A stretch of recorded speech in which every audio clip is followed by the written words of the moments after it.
파스콘 통일교 문화 인사 드립니다. 월요 신약 강의 현월TV 목사입니다. 이번 주 월요일 월요 신약 강의에서는 누가복음 10장 38절로 42절의 말씀을 이어서 진행하도록 하겠습니다. 먼저 성경을 낭독합니다. 누가복음 10장 38절로 42절입니다. 그들이 길 갈 때에 예수께서 한 마을에 들어가시매 마르다라 이름한 한 여자가 자기 집으로 영접하더라. 그에게 마리아라는 동생이 있어 주의 발치에 앉아 그의 말씀을 듣더니 마르다는 준비하는 일이 많아 마음이 분주한지라 예수께 나와 이르되 주여 내 동생이 나 혼자 일하게 두는 것을 생각하지 아니하시나이까 그를 명하사 나를 도와주라 하소서. 주께서 대답하여 이르시되 마르다야 마르다야 내가 많은 일로 염려하고 근심하나 몇 가지만 하든지 혹은 한 가지만이라도 족하니라. 마리아는 이 좋은 편을 택하였으니 빼앗기지 아니하리라 하시니라. 아멘. 우리가 누가복음 9장 51절부터 19장 27절까지 베레아 지역에서 사역하신 여정을 상고하고 있습니다. 지난 시간에 상고한 본문 말씀은 선한 사마리아인에 관한 말씀이었죠. 이미 말씀드렸던 것처럼 25절로 37절은 구원에 관한 우리 주님의 가르침이 초점이고 27절에 나오는 십계명의 핵심이자 두 큰 사랑의 계명, 즉 하나님 사랑과 이웃 사랑에 대한 역선으로 지난 시간에 선한 사마리아인 비유를 통해 이웃 사랑에 대한 계명의 실천을 보여주시고, 이어지는 오늘 38절로 42절에서 하나님을 사랑하는 것에 대한 계명의 실천이므로 구원에 관한 예수님의 두 번째 가르침의 시간으로 이번 주 월요 신약 강해를 진행하고자 합니다. 지난 시간에 설명한 것처럼 이 부분은 9장 51절에서 19장 27절까지 유대 및 베레아 사역에 관한 연속 기사입니다만, 좁게 세분화를 시키면 10장 38절에서 13장 21절까지 주님의 후기 유대 사역의 후반부다 볼 수가 있게 됐습니다. 이 부분의 사역은 전체적으로 예수님께서 자신의 순환과 승리의 장소인 예루살렘을 목적지로 향하고 있음에 초점을 맞추면서 동시에 제자도에 관한 교훈들을 다양한 측면에서 반복 강조하고 계십니다. 10장 38절에서 13장 21절에서도 역시 예수님과 유대 종교 지도자들과의 대립의 분위기가 고조되는 것을 제시한 한편 제자도와 관련한 교훈을 다각도로 제시하죠. 오늘 본문은 복음서에서 유일하게 이곳에만 나오는 기사입니다. 마르다 마리아 자매와 관련한 내용이 나오는데, 제자도의 관점에서 볼 때 이 사건은 많은 일로 분주한 것보다 예수님과 함께하며 그의 말씀을 듣는 것에 일이 제자들이 우선되어야 된다라는 걸 교훈합니다. 따라서 이런 어떤 제자도의 관점이 의거하고, 또한 지난 시간 본문과 연계해서 하나님 사랑의 계명을 실천하는 방법이 구체적으로 무엇인지를 알려주는 본문으로 상고해야 할 것입니다. 오늘도 말씀을 통해 제자의 길을 더욱더 확고히 세워나가는 여러분 되시기 바랍니다. 38절에 그들이 길 갈 때 예수께서 한 마을에 들어가심에 마르다라 이름한 한 여자가 자기 집으로 영접했다 했습니다.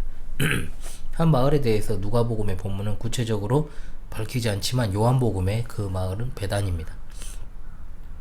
예루살렘 동쪽 3km 지점 산기슭에 위치한 마을이죠. 예루살렘에서 굉장히 가깝죠. 마르다라는 한 여자가 영접을 했습니다. 사실 유대 사회에서 여인은 부정적으로 묘사가 되고 사람다운 대접, 그야말로 지금이야 여성 인권이 이제 상회하는 시대지만은 그 당시 여성은 한 인격체로 취급을 받지 못했기 때문에 예수님의 사역에 여성들이 함께했다는 것 자체로 이미 엄청난 파격이었죠. 이게 이상하게 또 여성 인권 운동가였냐 예수님이, 이렇게 되는 것이 아니고 그 당시 여성들을 비롯한 사회에서 버림받고 소외받는 약자들에게 관심을 표명해 주셨다는 것. 예수님의 관심은 남녀 빈부격차 상관없이 오직 잃어버린 자를 찾아 구원하시는 일에 있었습니다. 한 여자라고 하는 건 여자라는 사실을 강하게 부각시키기 위함이죠. 마르다라는 한 여자가 왜 예수님을 영접했을까? 물론 그녀가 영접한 것은 예수님뿐만 아니라 12제자도 포함되어 있었을 것입니다. 요한복음에 그녀가 예수님을 영접한 이유가 나오죠. 11장 5절에 예수께서 본래 마르다와 그 동생과 나사로를 사랑하시더니, 원래부터 마르다를 알고 계셨고 그 집안에 있는 식구들, 즉 마리아, 나사로와도 친분이 두터웠다는 거죠. 우리가 잘 아는 것처럼 그녀 오빠인 나사로는 후에 예수님께서 죽었던 그를 살리시기도 했고, 동생 마리아는 예수님의 몸에 향유를 부은 일도 있습니다. 이 가족은 예수님에 의해 특별한 사랑과 은혜를 받고 있었죠. 그러므로 마르다가 예수님 영접한 건 당연한 일이고 이해할 수 있다라고 볼 수 있습니다. 예수님은 마르다의 영접을 받아 그녀의 집에 들어가 말씀을 가르치십니다. 피곤한 여행길이므로 몇 시간 쉬실만도 하지만 그걸 다 뒤로 한 채 말씀을 사모하는 자들을 위해 가르침의 사역을 시작한 거죠. 이로 인하여 마르다의 동생 마리아는 주님의 말씀을 들을 수 있는 기회를 얻게 되었습니다. 그런데 여기 주의 발치에 앉아서라고 했을 때 앉아라고 번역된 단어는 제자가 스승의 발치에 앉아 교훈을 듣는 자세를 가리킵니다. 어떤 사람의 발 아래 앉는다는 건 그의 제자가 된다는 것을 뜻하는 행동입니다. 그러나 당대의 통념상 여자가 랍비들에게 말씀을 배우는 게 허락되지 않습니다. 엄청난 파격이죠. 예수님께서는 배울 수도 없고 랍비도 될 수 없었던 여성에게 말씀 듣고 배우는 걸 허용하신 겁니다. 이거는 예수님에 의해서 하나님의 말씀, 즉 복음이 남녀노소, 빈부 귀천, 민족의 구분을 뛰어넘어 전파된다는 것을 미리 보여주시는 것이기도 합니다. 마리아가 예수님의 말씀을 듣고 있을 때 이 듣더니라는 말은 그야말로 다른 일에는 전혀 관심을 두지 않고 오로지 계속해서 예수님의 말씀을 듣고 배우는 그 일에 열중하고 있었다는 걸 보여주는 단어입니다. 억지로 들은 게 아니죠. 매우 적극적으로 능동적인 자세로 들었다는 걸 나타내 보여줍니다. 자, 반면에 40절에 보니까 마리아의 언니 마르다는 어떻습니까? 준비하는 일이 많아 마음이 분주했다. 마리아가 예수님의 발 아래 앉아 열심히 말씀을 듣고 있는 것과는 대조적으로 마르다는 음식 준비로 인해 뭔가 마음이 분주합니다. 왜 그렇게 정신없이 바빴을까? 할 일은 많은데 도무지 일이 손에 잡히지 않았습니다. 그러면 준비하는 일이 많아서였죠. 준비하는 일에 해당하는 이 말은 기본적으로 식사 시중을 드는 것이고, 또 다른 하나는 육체의 양식을 재우고 하는 것을 의미할 때 사용되는 단어입니다. 자, 그렇다면 문맥적으로 여기서는 육체의 양식을 제공하는 거겠죠. 마르다는 예수님과 그의 제자들이 먹을 음식을 준비하는 일에 마음이 분주했던 거예요. 이렇게 또 허둥대는 이유, 전체적 맥락에서 볼 때 음식 준비도 하고 마리아처럼 예수님의 발 아래 앉아서 말씀을 듣고자 하는 열망도 떨쳐버릴 수가 없었던 거죠. 한 가지에 몰두하지 못하고 다른 곳에 신경을 빼앗겼던 겁니다. 마르다는 음식 준비로 바쁘기도 하고 혼자서만 편안히 말씀 듣고 있는 마리아가 얄밉기도 하니 예수님께 말합니다. 주여, 내 동생이 나 혼자 일하게 두는 것을 생각하지 아니하시나이까. 그를 명하사 나를 도와주려 하소서. 자, 마르다의 이런 요청에는 세 가지가 있습니다. 몇 가지 뉘앙스가 들어있어요. 첫째, 몹시 바쁜 와중에서도 자기를 돕지 않는 마리아에 대한 간접적 책망. 그렇죠. 인간적으로 충분히 이해할 수 있습니다. 그리고 두 번째, 이런 사실을 알고도 아무 말씀 안 하신 예수님에 대한 원망도 있습니다. 세 번째, 아무 일도 하지 않는 마리아에 비해 지금 접대 준비라는, 즉 예수님을 영접하는 자신의 행위가 옳다는 것을 은연중에 드러내는 것. 자, 이 세 가지가 이 말에서 풍겨나는 의미들이죠. 그러나 예수님에 의해 이런 생각이 그릇된 것이다. 물론 마르다의 봉사 행위가 잘못되었다는 건 아닙니다. 41절, 주께서 대답하시기를 마르다야 마르다야 그렇게 하죠. 마르다야 마르다야. 이렇게 반복해서 이름을 부르시는 것에는 깊은 애정을 가지고 하시는 경우가 대부분입니다. 주님께 식사를 대접하고자 하는 마르다의 정성스러운 행동 자체에 대해서 애정 어린 마음을 갖고 계셨다는 거죠. 그러나 문제는 그녀 마음이 지금 여러가지 생각으로 나누어지고 혼란해져 있었다. 염려하고 근심하다라는 주님의 말씀에서 그녀의 마음을 알 수 있게 됩니다. 음식으로 뭘 준비할까? 좌석을 어떻게 배치할까? 쟤는 왜 나를 도와주지 않을까? 나도 말씀 듣고 싶은데. 이런 마음으로 심하게 이제 분열되어 있던 거죠. 우리 주님 말씀하시기를 몇 가지만 하든지 혹은 한 가지만이라 족하니라. 번역을 이렇게 해놓으니까 이것만 딱 떼놓고 보면 음식 준비 많이 하지 말고 한 가지만 해라 이런 식으로 이해되기까지 합니다. 그러나 본문은 실상 필요한 것은 한 가지뿐이다 이렇게 해석을 해야 되고요. 이건 음식 준비에 관한 말씀이 아니고 예수님 말씀을 듣는 것이든 음식으로 섬기는 것이든 한 가지만 선택하는 것이 필요하다는 거예요. 마르다가 음식 준비하는 일은 매우 갇힌 일입니다. 당연한 거죠. 그러나 더욱 중요한 일은 우리 주님이 말씀하신 것처럼 마리아는 이 좋은 편을 택하였다. 즉 중요한 건 육적인 일이 아니라 영적인 일이라는 겁니다. 예수님께서 십자가를 지시기 위해 예루살렘에 올라가시는 여정에 계십니다. 그 시점에 있어 예수님의 말씀을 듣는 것보다 더 중요한 일은 없다. 이걸 보여주시죠. 혼자서 섬김도 하고 듣는 것도 할 수 없는 것처럼 둘 중에 하나를 택하는 게 중요하다는 겁니다. 그런데 마리아는 말씀 듣기를 택하였으므로 마리아는 이 좋은 편을 택하였으니 빼앗기지 아니하리라. 결국 이것은 전체적인 문맥에 의해 하나님 말씀의 가르침을 받는 것이 음식 준비보다 더 하나님을 사랑하는 표현이다라고 하신 것 같아요. 따라서 하나님을 사랑하는 표현인 말씀의 가르침을 받는 것을 그 누구도 빼앗을 수 없다라고 말씀하신 거죠. 자, 우리는 이러한 주님의 말씀을 통해 세 가지의 교훈을 얻습니다. 첫째로, 하나님이 성도에게 원하시는 것은 하나님을 향한 간절한 마음입니다. 인간적인 상식으로 봤을 때 귀한 손님이 왔으면 접대하는 게 맞고, 또 언니 마르다가 예수님을 접대하려고 음식 준비를 분주한 게 더 상식적으로 보이잖아요. 언니를 제쳐두고 방 안에서 예수님 말씀 듣는 마리아가 개념 없는 애처럼 보인다 이 말입니다. 그러나 주님의 평가는 어떻습니까? 인간의 상식과는 다르죠. 주님은 마리아의 태도를 분명 칭찬하십니다. 즉 예수님께서 그분께 대한 진정한 섬김은 외적인 음식을 통한 대접이 아니라 오히려 말씀을 들으며 마음을 주님께 집중하는 것임을 교훈하는 것이죠. 이 말씀을 잘 되새기시기 바랍니다. 한국교회가 한동안 그랬고 지금도 외적인 경건에 너무 쏟아붓는 게 사실이에요. 부흥회, 수련회, 동성기도 여러가지 전도 프로그램 분명 일은 많이 하는데 시간이 지나 뭘 했는지 알 수 없는 그랬던 분주하기만 했던 사역들. 그러나 하나님이 진정으로 원하시는 건 하나님을 향한 순수하고 간절한 마음 그 자체라는 거죠. 우리 교회는 외적으로 드러나는 경건에 집중하지 않으므로 하나님께서 모이게 하신 이 주일의 모든 것을 다 집중하고 개인적으로 경건의 생활을 하도록 독려하는 것이 핵심입니다. 그러므로 바스콘 동지들이여 진정 하나님을 기쁘시게 하려면 먼저 우리 얼굴을 하나님께로 향하고 그분께 마음을 여는 것이다. 이 사실을 잊지 마십시오.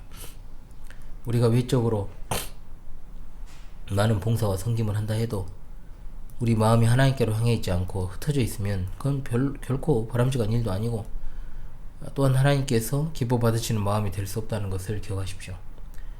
마음을 다하고 성품을 다하고 힘을 다하여 너희 하나님 여호와를 사랑하라 하신 그 말씀을 반드시 가장 최우선에 놓고 살아가신 여러분 되시기 바랍니다. 아멘. 둘째로, 성도는 불평이 아니라 순종으로 점철된 삶을 살아야 됩니다. 이 말씀 드린 것처럼 마르다가 40절에 예수님께 말을 했을 때 불평과 분명 짜증이 있는 감정의 상태를 가지고 말을 한 겁니다. 인간적으로는 이해할 수 있습니다. 고대 근동 문화에서 손님 젖대는 정말 중요한 것이었고 더구나 13명은 넘었을 주님과 그 일행을 대접한다는 건 혼자 힘으로 벅찬 일입니다. 하지만 예수님은 불평하는 마르다를 다정한 음성으로 타이르십니다. 마르다의 이 말에는 주님이 자기 상황을 몰라 주셨던 것에 대한 섭섭함, 예수님의 불공평하심을 은연중에 토로했다는 거죠. 그러나 이건 마르다의 주관적인 생각이고 착각입니다. 예수님이 계속해서 말씀하신 건 마르다의 수고를 모르신 것이 아니라 마리아의 태도가 더 옳았기 때문이죠. 우린 이런 삶의 태도가 없는지를 스스로에게 묻고자 합니다. 물어야 됩니다. 왜 하나님께서 나의 부르짖음에 응답하지 않으신가? 왜 내 형편을 아시면서 돕지 않으시는가? 왜 악인들은 저렇게 떵떵거리고 사는가? 왜 나는 별 잘못도 없는데 구설수에 오르고 시련을 겪는 것인가? 하나님은 공평하시다고 하는데 아무리 생각해도 그것은 내게 해당되지 않는 것 같다. 그러나 사랑하는 여러분, 하나님은 우리와 같은 육체가 아니십니다. 모든 것을 아시고 모든 것을 공정하게 판단하시는 분이십니다. 시간과 공간에 얽매여 계신 분도 아니십니다. 영원부터 영원까지 하나님이십니다. 하나님보다 앞서 있는 존재도 없고 또한 그 무엇을 가르칠 수 있는 존재도 없습니다. 하나님은 언제나 옳으십니다. 하나님은 언제나 참되십니다. 이렇게 고백하는 것이 진정한 믿음을 가진 성도입니다. 하나님은 우리의 판단의 대상이 되지 아니하십니다. 오로지 하나님만 우리를 비롯한 세상 만물을 판단하실 수 있고 오로지 하나님만 우리를 가르치실 수 있습니다. 우리가 오직 그분의 말씀에 순종하며 살아가야 되는 제자들임을 잊지 마십시오. 셋째로, 성도는 진실로 가치 있는 일이 무엇인지를 제대로 판단해서 수행해야 됩니다. 42절 주님께서 마르다에게 하신 말씀은 오늘을 살아가는 우리에게 아주 중요한 교훈이 됩니다. 아주 사소한 것에서부터 그리고 인생 전반에 걸친 귀한 교훈. 마리아와 마르다의 모습을 다시금 비교합시다. 마르다는 음식 접대를 위해 바쁘게 움직입니다. 그리고 그 와중에 그녀의 마음 여러 가지 계획과 염려로 몹시 분주해지고 복잡해졌습니다. 이러한 그녀의 행동 자체가 잘못된 것은 아닙니다. 아직도 이제 감기가 지속되고 있어가지고요. 주님 일행을 보다 잘 대접하려는 그녀의 동기 자체는 아름답습니다. 하지만 문제는 뭐냐? 바로 그녀가 이처럼 많은 일로 인해 진정 중요한 주님의 말씀을 놓치고 있다. 생명의 양식으로 오신 주님에게 육신의 양식을 대접하느라 주님이 원래 찾아오신 목적을 놓치고 있다는 거죠. 그녀는 너무 다른 일에 분주해가지고 본질을 놓쳐버린 겁니다. 무엇이 가치 있는 일일까요? 실례를 하나 들어보죠. 주일에 우리가 주일 오후 시간을 요리해설 시간과 시편 해설과 찬송, 제네바학당 수업의 일로 보내기 위해 밥을 먹습니다. 애찬을 나누죠. 밥은 교회에서 하고 반찬은 각 가정에서 하나씩 해오되 비번을 돌아가면서 하는 방식입니다. 저도 우리 가정이 순번이면 반찬하면 저도 합니다. 저도. 그간 이제 계속 이 부분이 바뀌었습니다. 제가 개입을 해서 하도 안 되니까 틀 정도 만들어 놨고 저는 이제 손을 놨어요. 이제는 주방톡이 따로 있어요. 저는 없고 주방 관련해서는 그곳에서 이제 논의하는 것으로 알고 있습니다. 성도들이 또 대충 하는 법은 없어서 토요일을 더 분주하게 보내죠. 어찌되었든 간에. 한참 전에 그런 말을 했습니다.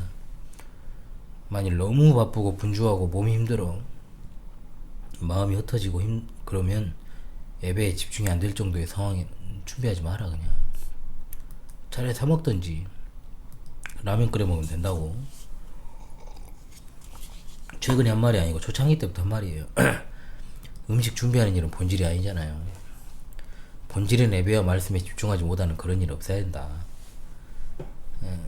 몇 년 전에 예찬 준비하시는 성도님이 아주 한참 됐어요. 정 못하겠으면 짜장면 시켜 먹어도 되냐고 물으시는데 가끔 성도들, 제가 굳이 거기에 대해서 답변 안 하더라도 가끔 성도들 특별한 일이 있을 때 불러 먹습니다. 그냥 이런저런 일상과 음식 준비가 겹쳐서 너무 힘든 나머지 예배도 잘 안 되고 피곤해서 말씀을 잘 못 들으면 그것은 완전히 우리가 모인 까닭에서 벗어나 버린 거죠. 근데 지금은 또 시간이 흐르다 보니 거기에서는 많이 좀 자유로워진 것 같긴 합니다. 그러니까 컨디션에 따라 뭐든 적당히 해야 적당히. 늘 진짜 중요한 것은 따로 있으니까요. 가장 가치 있는 일, 바로 우리의 구원의 여정에 있어서 일들에 집중하는 것이 필요합니다. 중요하고요. 인간의 능력은 보잘것이 없어요. 평소보다 조금 무리해서 일을 하면 피곤하고 쓰러질 것 같잖아요. 무엇에 우리의 정신을 놓고 체력을 쏟아야 될 것인가. 성도라 이름하는 자가 분주하게는 사는데 영적인 일에는 도통 관심이 없으면 도대체 하나님이 그 사람에게 뭘까? 교회 봉사를 많이 하는 것도 중요하고 이런저런 어떤 주변적인 것들에 신경 쓰는 것도 중요한 일입니다. 그러나 하나님 말씀 듣고 가르침 받는 것보다 중요한 건 없어요. 열일 다 제끼더라도 하나님께 예배하고 말씀에 집중하는 태도가 필요하다. 회사나 동창회에서 야외 가고 아니면 이른 아침에 친구만 어디로 가기로 약속하면 새벽부터 준비하는 게 인간이에요. 그런데 과거에 매월 첫날 아침 예배가 있을 당시에 목사가 말씀 준비하고 밥 차려놓고 한 달에 한 번, 그것도 일일 때만 기다리는데도 안 와요. 도대체 우리가 뭐가 중요한지 알아야 되지 않을까요? 예배 때 최고의 마음과 자세와 태도로 임하기보다 예배 이후 스케줄에 맞춰져 있는 마음과 자세들, 과연 그 마음이 온전하게 하나님께 향해 있는 것인가? 말씀에 집중을 하겠습니까? 말씀에 순종을 하겠습니까? 듣지 못해서도 순종하지 못하는 법입니다. 고개를 끄덕일 수는 있어요. 그러나 반사신경으로 하는 경우가 많고 마음이 반응한 건 아닙니다. 어떤 이는 자기도 무의식적으로 고개를 이렇게 흔드는 사람도 있더라고요. 알까요? 자기가 그런 행동을 했다는 걸? 그런 시간들을 조금 보내고 그때보다 이제 나아졌는데 아직도 진행형입니다. 시간이 해결하는 게 아니더라고 이거. 말씀을 읽고 기도하고 담임 목사 방송 볼 시간은 죽었다 깨나도 없는데 드라마, 유튜브, 사람 만나 수다 떨 시간은 있고 잠자는 시간, 밥 먹는 시간, 차 마시는 시간, 놀러 다니는 시간, 운동할 시간 다 있더라고요. 인생이 깁니까 그렇게? 안 길어요. 저는 그런 태도를 영원히 살 것처럼 사는 태도라고 생각을 합니다. 그렇게 말합니다. 왜 사람들이 일상에서 땅에서 분주합니까? 땅 위의 것들을 더 많이 얻으려고 분주하죠. 이대로는 내가 갈 수는 없어. 이대로 죽을 수는 없어. 누가 노래했죠. 따라서 성도들이 바쁜 거 중요합니다. 근데 뭐 때문에 바쁜지가 더 중요하죠. 그 바쁜 일상 속에 하나님이 빠져 있다면 자기는 빠지지 않았다고 말해요. 그런데 보고 있노라면 하나님 중심은 아니야. 아무리 봐도. 그 많은 행위와 대화들이 무슨 의미가 있다는 말입니까? 오늘 밤에 여러분의 생명을 하나님이 거둬가시면 여러분이 쌓아놓은 인맥과 물질과 뿌려놓은 그 많은 경조사 봉투와 그리고 내일 모레 글피 아니 한 달 내에 사람들과의 그 약속들이 무슨 의미가 있어요? 뭐가 중요하고 뭐가 가치가 있는지를 바로 알아 시간을 써야 되고 물질을 써야 됩니다. 하나님을 사랑을 교회 와서 예배 시간에만 말하지 말라는 거죠. 이 세상을 살아가되 세상에 속하지 않은 것처럼 살아가는 건 성도가 실제로 속해 있는 게 이 세상 나라가 아니라 하나님 나라이기 때문입니다. 그런데 땅 위의 것들로 인해서 마음을 빼앗기고 거기 시간을 대부분을 갖다 쏟고 살아간다면 과연 어디를 봐서 구원받은 성도라고 말할 수 있습니까? 어디를 봐서 예수 그리스도를 따르는 제자라고 할 수 있습니까?